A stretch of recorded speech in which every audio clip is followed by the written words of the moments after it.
గాదె సాయి కృష్ణ కేసులో అరెస్ట్ అయిన సిఐ నాగరాజును విజయవాడ ప్రభుత్వ ఆసుపత్రికి తరలించారు. ప్రస్తుతం అక్కడ సిఐ నాగరాజుకు వైద్య పరీక్షలు కొనసాగుతున్నాయి. టెస్టులు అన్ని పూర్తయ్యాక కోర్టులో ప్రవేశపెట్టనున్నారు. ఇక విజయవాడ ప్రభుత్వ ఆసుపత్రి వద్ద అలాగే కోర్టు వద్ద కూడా పోలీసులు భారీగా మోహరించారు. సెంట్రల్ జోన్ ఏసీపీ దామోదర్ ఆధ్వర్యంలో భారీ పోలీసు బందోబస్తు నిర్వహిస్తున్నారు.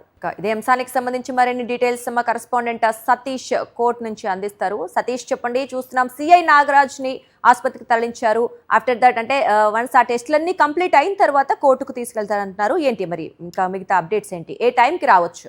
దుర్గా, మరికొద్దిసేపట్లోనే సిఐ నాగరాజును విజయవాడ కోర్టులో న్యాయమూర్తి ముందు ప్రవేశపెట్టనున్నారు పోలీసులు. ఈ మేరకు సిట్టు నిన్నటి నుండి విచారించినటువంటి సిట్టు కమాండ్ కంట్రోల్ సెంటర్ నుండి సిఐ నాగరాజును కొద్దిసేపటి కిందట ప్రభుత్వ ఆసుపత్రికి తీసుకెళ్తే ప్రభుత్వ ఆసుపత్రిలో ప్రస్తుతం నాగరాజుకి వైద్య పరీక్షలు నిర్వహిస్తున్నారు. సాధారణంగా కోర్టులో అరెస్ట్ చేసి కోర్టులో ప్రవేశపెట్టేటప్పుడు ఏ ఒక్క ముద్దాయికైనా సరే వైద్య పరీక్షలు నిర్వహిస్తారు. ఆయన ఆరోగ్య పరిస్థితులపై నివేదికను కూడా కోర్టు ముందు ఉంచాల్సినటువంటి అవసరం ఉంటుంది.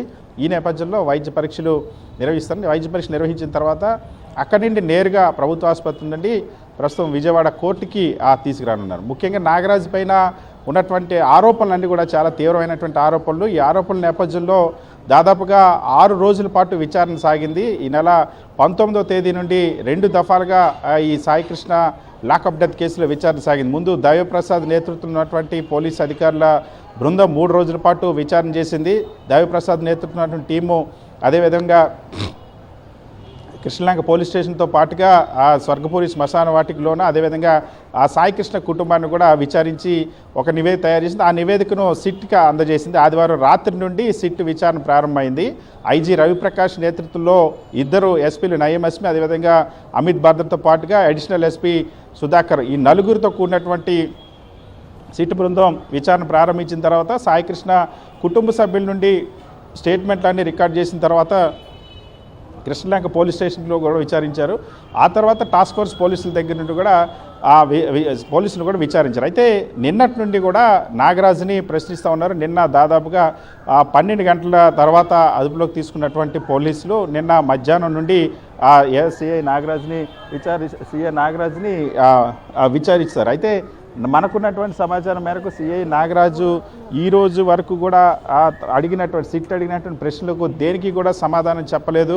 పూర్తిగా ఉన్నతాధికారుల ఆదేశాలు అంటే ముఖ్యంగా ఈ సాయికృష్ణ కేసులో ఉన్నటువంటి బిగ్ బాస్ ఆదేశాల మేరకు మౌనం వహించారన్నటువంటి సమాచారం అందుతుంది. ఎందుకంటే సాయికృష్ణకి సంబంధించినటువంటి ఈ కేసులో ప్రధానంగా కొన్ని ఆరోపణలు ఏవైతే ఉన్నాయో ఆ నాగరాజు పైన చాలా తీవ్రమైనటువంటి ఆరోపణల్లో ఎఫ్ఐఆర్ కూడా నమోదు చేశారు. ఆ ఎఫ్ఐఆర్లో పెట్టినటువంటి సెక్షన్లు కూడా అక్రమంగా సాయికృష్ణ నిర్బంధించడం, రహస్య ప్రదేశంలో కొంతమందితో కూడి చిత్రహింసలు పెట్టడం, లాకప్లో టార్చర్ పెట్టడం, ఇవన్నీ సాక్ష్యాధారాలని ధ్వంసం చేయడం, వీటన్నిటితో పాటుగా సాక్ష్యాధారాలని ధ్వంసం చేసినటువంటి తీవ్రమైనటువంటి ఆరోపణలు ఉన్నాయి. ఈ ఆరోపణలన్నిటి నేపథ్యంలో సాయికృష్ణ కేసుకి సంబంధించి నాగరాజు నిన్న సాయికృష్ణని ఎందుకు తీసుకొచ్చారు, మార్కాపురం నుండి ఎందుకు తీసుకొచ్చారని ప్రశ్నిస్తే సిఐ నాగరాజు దానికి కూడా సమాధానం చెప్పలేదని తెలుస్తుంది.